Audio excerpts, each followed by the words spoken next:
अरे जो बस आ रही है चलो को सीधी घर को जाती है। पागल हो गई, अपना होलिया तक बस में जाएगी। मैं कर रही हूँ ना रिक्शा।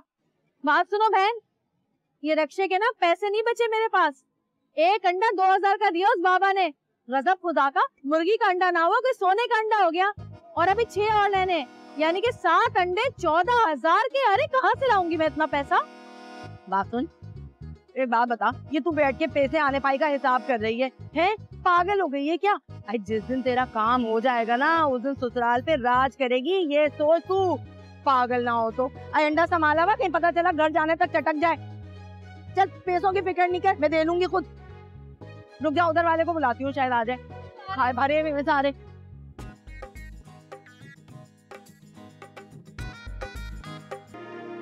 अम्मी दादा ने ना शाहजेब को 1000 रुपए दिए, मुझे भी ना। 1000 रुपए? भाई किस खुशी में 1000 रुपए दे दिए उसको? शाहजेब ने कुरान शरीफ खत्म किया है इसलिए दिए हैं।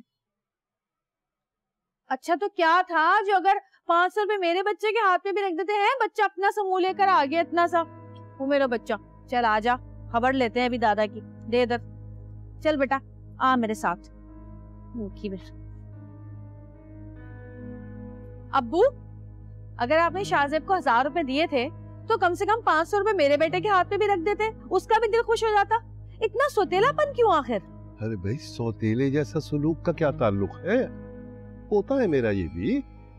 ये जब कुरान शरीफ खत्म करेगा ना तो 1000 के बजाय 2000 दूंगा मैं इसे। अजरा, तुम्हें तो चाहिए कि अपने बेटे को ये कहो कि तुम भी जल्दी जल्दी कुरान शरीफ खत्म करो तो दादा तुम्हें भी इनाम देंगे। तो खामखा उलझ रही हो। और तुम क्या ये तासुर देना चाह रही हो कि दादा दादी जो है वो शाहजेब से ज्यादा मोहब्बत करते हैं और इससे नहीं? मैं बच्चों के दिमाग में कुछ नहीं डाल रही, सब कुछ नजर आता है बच्चों को, अंधे नहीं है मेरे बच्चे। शाहजेब आओ, मैं आपको सैंडविच बना कर दूं। जाओ।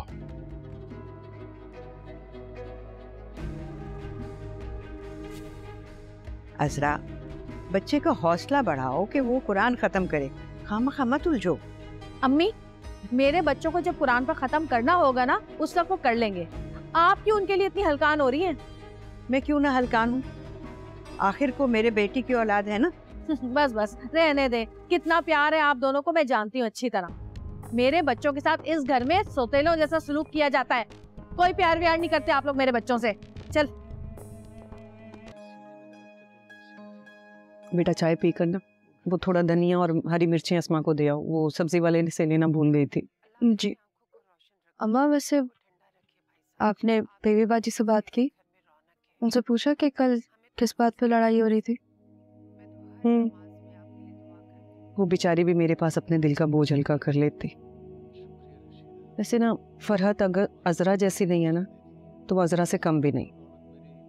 यही तो समझाती हूँ मैं अस्मा भाभी को कि अगर वो सारी बातें पी जाएंगी ना तो वो दोनों मिलके उनको उतना ही दबाएंगी। लेकिन बेटा तुम्हें उनके घर के मामलात में बोलने की कोई जरूरत नहीं। तुम्हारी कोई भी बात अजरा तक पहुंच गई ना तो वो हाथ धोकर तुम्हारे पीछे पड़ जाएगी।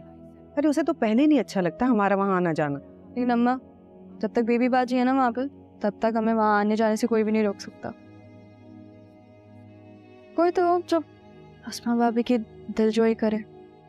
मुझे तो लग रहा था कि जब फरहत भाभी आएंगी ना, वो अस्मा भाभी का सहारा बन जाएंगी। तो मुझे अजरा से भी 2 हाथ आगे निकलती नजर आ रही। लेकिन बेटा तुमने वही करना है जो मैं तुमसे कह रही। अब देखो ना, कल उनके घर से कितनी आवाजें आ रही थी। मैं जाना चाहती तो जा सकती थी, लेकिन मैंने यही सोचा कि मेरे लिए भी बेहतर यही है कि मैं उनके घर के मामलात में दखल अंदाजी ना करूं। बस अब तुम्हें भी बोलने की जरूरत नहीं, ठीक है?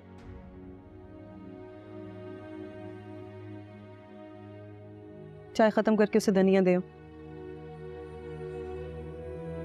जी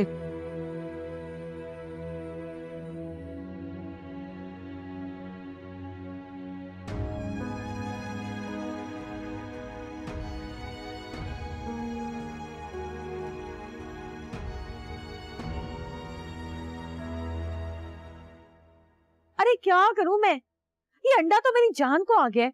अरे समझ में ही नहीं आ रहा कहाँ रखूं। फ्रिज में रखूंगी तो कोई खा जाएगा पका के। एक काम करना तू, अलमारी में रख दे। अलमारी में बच्चे घुसते हैं, हाथ मत लग गया तो गिर के टूट जाएगा। अरे एक काम कर, किसी डब्बे में रख दे और छुपा दे। हाँ ये तुमने अच्छा मशवरा दिया है। ठीक है, इसको मैं जूते के डब्बे में रख देती हूँ। अच्छा ये बताओ, वो कल किस वक्त चले? फिर एक काम करेंगे ना, 1 बजे तक चलते हैं ना? अरे हाय भाई, 1 बजे कैसे जाएंगे? कल तो मेरा काम का दिन है ना, जब तक हांडी नहीं पकाऊंगी घर से नहीं निकल सकती मैं। एक काम करना, तू अस्मा से बात कर, कोई ना कोई बहाना बना ले। हाँ ये हो सकता है। चलो मैं अस्मा से बात करती हूँ और इस अंडे को ठिकाने लगाती हूँ जरा, ठीक है? बाद में बात करते हैं। बिना अल्लाह हाफिज के फोन काट दिया।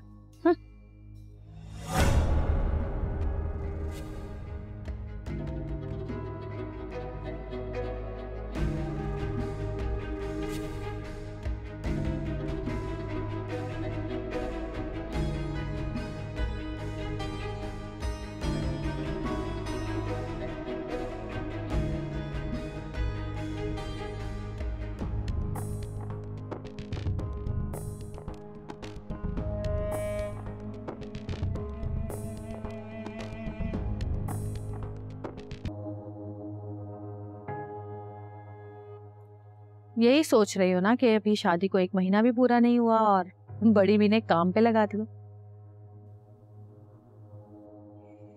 भाई इंसाफ की बात तो ये है कि अगर अस्मा के बेटे की आमीन है तो खाना भी अस्मा को ही बनाना चाहिए ना।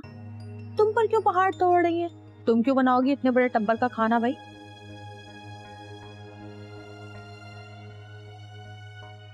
अभी तो तुम नई नवेली दुल्हन हो, कम से कम पूरा 1 महीना तुम्हें आराम करना चाहिए। फिर तो तुमने खिदमतें ही करनी है हमारी तरह, जैसे हम कर रहे हैं। इसी चक्की में पिसना है।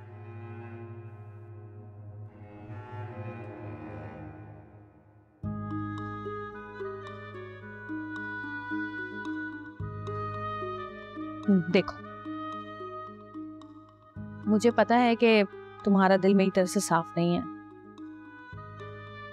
लेकिन मैंने अपना दिल साफ करके तुम्हें गले लगाया है। जो कुछ भी हुआ सब गुस्से में हुआ। बस मैं ऐसे ही हूं, जो दिल में होता है वो मुंह पे कह देती हूँ, चाहे किसी को बुरा लगे या भला लगे। लेकिन मेरे दिल में कुछ नहीं होता।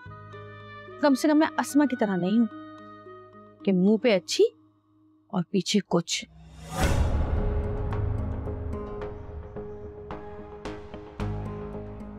तो फिर भाभी आप ही बता दें क्या करूं मैं? वासिफ से बात करो, बोलो उसे अभी तो मेरी शादी को 1 महीना भी पूरा नहीं हुआ है और तुम्हारी माँ ने मुझे काम पे लगा दिया। साफ इनकार कर दो, कोई जरूरत नहीं है खाना बनाने की।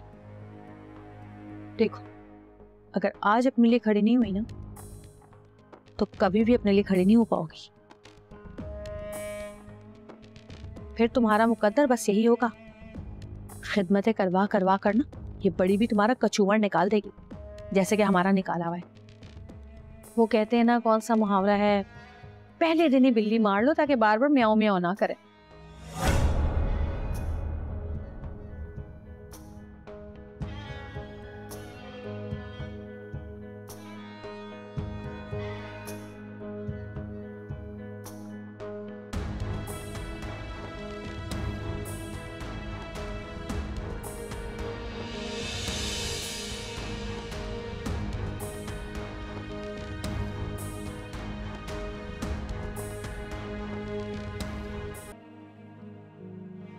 कहाँ गए थे तुम?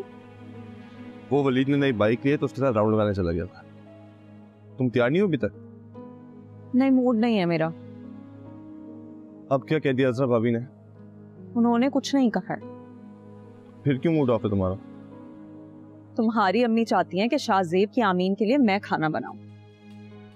तो इसमें परेशानी वाली क्या बात है? परेशान होने वाली बात है। 1 महीना भी नहीं हुआ है मुझे इस घर के अंदर और तुम्हारी अम्मी चाहती हैं कि मैं काम काज में लग जाऊं। और वैसे भी अस्मा भाभी की औलाद है ना, वो बनाए खाना शौक से, मुझे क्यों कह रही हैं? अम्मी ने कहा है तो करना तो पड़ेगा। और वैसे भी तुम अकेली थोड़ी ना हो, अजरा भाभी हैं, अस्मा भाभी हैं और समन भी आ जाएगी तुम्हारी हेल्प करवाने के लिए। मैं खाना नहीं बनाऊंगी।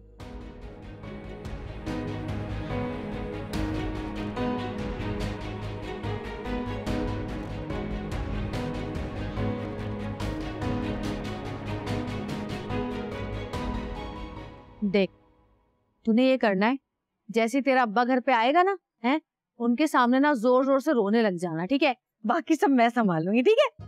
चुप करके बता कैसे रोएगा? ओए, इतना नकली रो रहा है, सही से रो, सही से। रोना नहीं आता, कब से कह रही सही से रो, सही से रो। मेरा बच्चा तू तो सच में रोने लग गया। चुप कर जा, चुप कर जा, चुप कर जा। अम्मी, हाँ अब्बू आ गए, नीचे दादी के पास बैठे हैं। देखा, आते ही बुढ़िया ने अपने पास बिठा लिया। मेरे पास कभी आने नहीं देती है, डायरेक्ट अपने पास बिठाती है। पहले इसके मकबरे पे 7 तोपों की सलामी दे, फिर यहाँ आता है वो। और जोर से रो। ये क्यों रो रहे? रो नहीं रहा था, मैंने मार दिया तो अब रोने लग गया। चल भाई ठीक से रो। बेटा सच्ची नहीं होता है। हाँ तो रोने देना, तुझे क्या है? अब देखो, मुझसे बहस करती है ना तो मैं पी जाती हूँ, लेकिन आज तो हद ही कर दी। तुम्हारे अब्बू के साथ बदतमीजी की है इसने। शाहजेब आया कि उसने कुरान शरीफ अपना खत्म कर लिया है, तुम्हारे अब्बा ने उसको पैसे निकाल के दिए। अब ये बजाय ये कि अपने बेटे को कहे कि हौसला दे कि तुम भी कुरान खत्म कर लो, उल्टा तुम्हारे अब्बा के साथ भीड़ पड़ी कि आपने शाहजेब को पैसे दिए हैं तो आप उमर को भी अब पैसे दें। अब जाहिर है उमर तो यही समझेगा ना कि दादा शाहजेब से ज्यादा मोहब्बत करते हैं। चलो हम इस बात को भी पी जाते हैं। आज फरत को मैंने कहा कि आज खाना तुम बना लो, अस्मा और अजरा तुम्हारी मदद करते हैं। फौरन पटाख से बोली मैं तो अपनी अम्मी के यहाँ जा रही हूँ, वहां खाना खा लूंगी। मैंने कहा कि शाम को जल्दी वापस आ जाना। अब फरत वहां खड़ी हुई थी इसलिए मैंने ज्यादा बात नहीं की, मगर जो कुछ फरत अजरा को करते देखेगी तो वो भी उसी के नक्शे कदम पर चलेगी ना। ठीक कह रही है मैं। अब भैया तुम खुद ही उससे पूछ कर बता देना कि बच्चे की आमीन किस दिन रखी है। अब्बू मैंने कुरान खत्म कर लिया। ताया अब्बू मैंने कुरान खत्म कर लिया। अरे वाह शाबाश, ये भाई ये रहा तुम्हारा इनाम। शुक्रिया ताया अब्बू। शाबाश, मैं बात करता हूँ जरा से, ठीक है? परेशान नहीं होइएगा।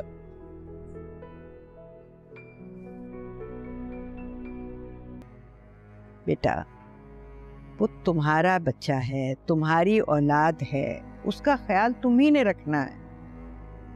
मैं भी आपकी औलाद था, आपने मेरा ख्याल किया।